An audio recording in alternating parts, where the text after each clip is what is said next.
India. दोस्तों नमस्कार। दोस्तों आज की मेरी कहानी का नाम है मैं निकला सन्यासी तो वो निकली खिलाड़ी। ये कहानी काफ़ी इंटरटेनिंग है और आपको बहुत अच्छी लगेगी जब आपके कानों तक पहुंचेगी। तो दोस्तों चलिए मैं आज आपको कहानी सुनाती हूँ, लेकिन उससे पहले सबसे ज़रूरी है कि आप अपने कानों में ईयरफोन लगाएं जिससे इस कहानी की ऑडियो क्वालिटी अच्छी लगे जब आपके कानों तक पहुँचे। साथ ही दोस्तों अपनी आंखों को बंद करना बिल्कुल ना भूलें, इससे कहानी रियलिस्टिक लगेगी क्योंकि ऐसा प्रतीत होगा कि ये कहानी आपकी ज़िंदगी से ही लिया गया है। तो चलिए अब कहानी सुनाती हूँ। दोस्तों ये कहानी अनुराग की है। अनुराग कहता है ये बात मेरी ज़िंदगी की एक सच्ची घटना है। मैं अभी 24 साल का हूँ, पढ़ाई के सिलसिले पे बाहर रहता हूँ और मैं देखने में हट्टा कट्टा और सीधा हूँ। रंग गोरा नहीं है लेकिन सांवला है, सही दिखता हूँ, ठीक ठाक तो दिखता ही। अब बहुत दिन तक हॉस्टल में रहने पर मुझे काफ़ी दिक्कतें हो रही थी। हॉस्टल में खुद से खाना बनाने नहीं मिलता था और जो मेस का खाना आता वो सही नहीं होता। ऐसे में मैंने सोचा कि रेंट पर रूम ले लिया जाए। हॉस्टल की फीस है, रेंट का अगर मैं रूम लूँ तो थोड़ा कम भी पड़ जाता और अकेले का घर भी मिल जाता। इसीलिए मैंने हॉस्टल छोड़ रेंट का घर देने के लिए सोचा। कुछ दिन बाद मुझे एक रिटायर्ड कर्नल का घर मिल गया। वहाँ पर वे लोग मतलब वो जो अंकल थे वो अंकल रिटायर्ड थे, उनकी वाइफ जो हाउस वाइफ थी और उनकी 2 बेटियाँ रहती थी। दोनों देखने में बहुत खूबसूरत थी। और ये बात मतलब ये जो कहानी है उसकी मूल जो हीरोइन है वो कर्नल अंकल की छोटी बेटी है। अब मैं आपको बताता हूँ कि हुआ क्या। पहले दिन ही जब मैं उनके घर रेंट के लिए गया तो वो मुझे काफ़ी अच्छी लगी। अब मैं सीधा साधा सा लड़का था, पढ़ाई में ध्यान देता और सही दिखता था। देख के मुझे लगता था कि हाँ मैं पढ़ाकू बच्चा हूँ। तो रिटायर्ड कर्नल साहब लोगों को अच्छी तरह परखना जानते थे। उन्हें मैं पसंद आ गया और उन्होंने रहने के लिए मुझे अपने घर का ऊपर का, वो लोग ग्राउंड फ्लोर में रहते थे, फर्स्ट फ्लोर का एक कमरा दे दिया। उस कमरे में मेरे रूम के साथ अटैच लैट्रिन, बाथरूम और किचन था। एक रूम था, बाहर अगर मैं चाहूँ तो छत के जो खाली छत था वहाँ भी जा सकता, तो मुझे कोई दिक्कत नहीं थी। अगर बात रेंट की करूँ तो रेंट मुझे बस 2500 लग रहा था, जिस रेंज में मेरे लिए एकदम सही था। मैं वहाँ पर रहने गया रेंट पर। उसके बाद मैं उन लोगों से ज़्यादा बातचीत नहीं करता, अपने काम से ही काम रखता। उनकी जो लड़की थी वो अक्सर मुझे देखा करती, यानी छोटी बेटी जिसका नाम रूपा था।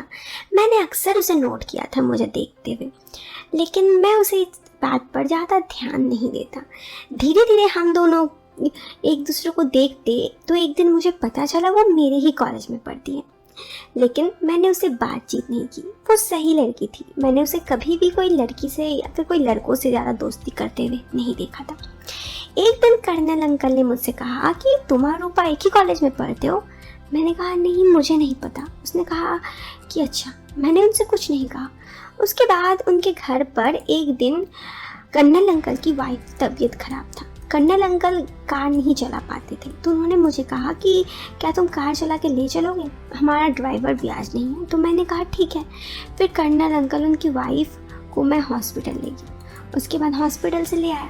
धीरे धीरे मेरी उन लोगों से अच्छी बातचीत होने लगी क्योंकि मैंने उनकी मदद कर दी थी। उसके बाद कर्नल अंकल मुझे अक्सर कहते कि यहाँ पर आकर खाना खा लो, या फिर कभी कभी अपनी छोटी बेटी यानी रूपा से मुझे खाना देने के लिए भिजवाते। सच कहूँ दोस्तों, जब मैं रूपा को देखता तो बस देखता ही रह जाता। एक बार उन्होंने कहा रूपा ने कि पापा ने आपको बुलाया है, लेकिन मैं तो बस उसे ही देख रहा था। मैंने कहा एक्सक्यूज़ मी। तब मुझे होश आया और अपनी गलती का एहसास हुआ। मैंने कहा ठीक है जा रहे हैं। उसके बाद मैं नीचे गया तो कर्नल अंकल ने मुझे कहा कि रूपा को किसी फ्रेंड के घर जाना है, तुम उसे ले जाओगे। अब उनके घर में कोई लड़का तो था नहीं, एक मैं ही था और हम लोगों की पहले बातचीत होने लगी। तो मैंने कहा ठीक है। रास्ते भर मैंने रूपा से बिल्कुल बात नहीं की। उसके बाद जब रूपा के दोस्त के वहाँ पहुँचा तो रूपा ने कहा कि मुझे आने में थोड़ी सी देर होगी। तो मैंने कहा मैं घर चला जाऊँ, तो उसने कहा नहीं तुम इंतज़ार करो। मैंने कहा अच्छा ठीक है। फिर उसने कहा मैं कॉल कर लूँगी। फिर उसने 2 मिनट बाद खुद कहा कि नंबर तो देते जाओ पगलू। मैंने कहा क्या? तो उसने कहा पगलू। मैंने कहा मैं पागल हूँ? तो उसने कहा लगते तो तुम वैसे ही हो। तो मैंने इस पर उससे कुछ नहीं कहा, लेकिन उसे बस नंबर दे दिया। करीब 2 घंटे बाद रूपा ने मुझे कॉल किया और कहा कि घर ले चलो। उसके बाद मैं उसे घर लेकर आ गया। दूसरे दिन रात को रूपा ने मुझे मैसेज किया, हाय। मुझे उसकी फ़ोटो दिख रही थी, फिर भी अनजान बनते हुए मैंने कहा कौन? तो उधर से आवाज़ आया, आप ही के घर से। मैंने कहा कौन? तो उसने कहा रूपा। तो मैंने कहा हाँ बोलो।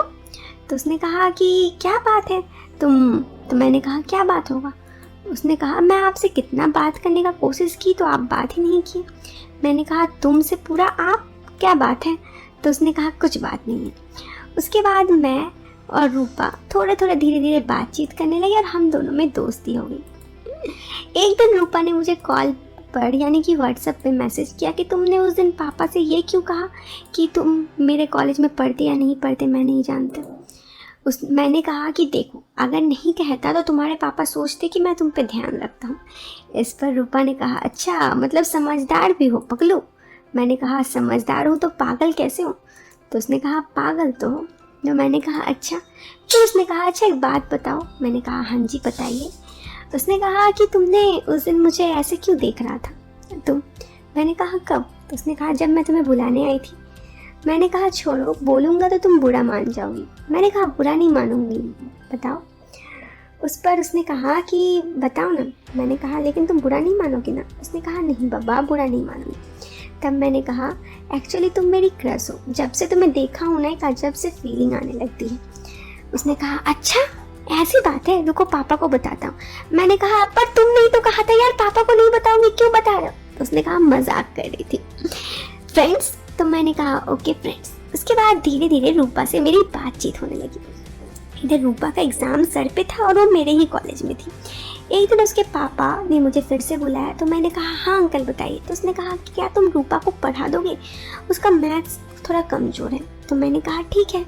उसके बाद से हर रोज़ मैं रूपा को शाम में उसके कमरे पे पढ़ाने जाता।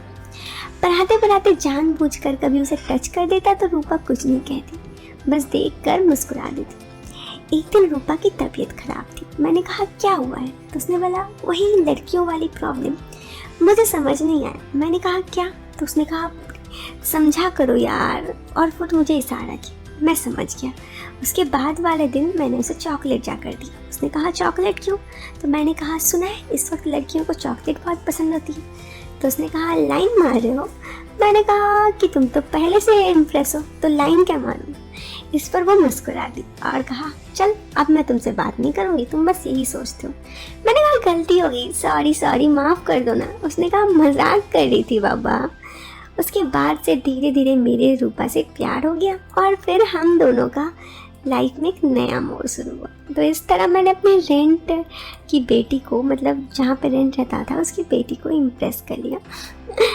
तो दोस्तों ये कहानी थी, कैसी लगी आप मुझे ज़रूर बताना। मुझे लगता है ये कहानी आपको अच्छी लगी होगी क्योंकि ये काफ़ी यूनिक और रोमांटिक स्टोरी थी।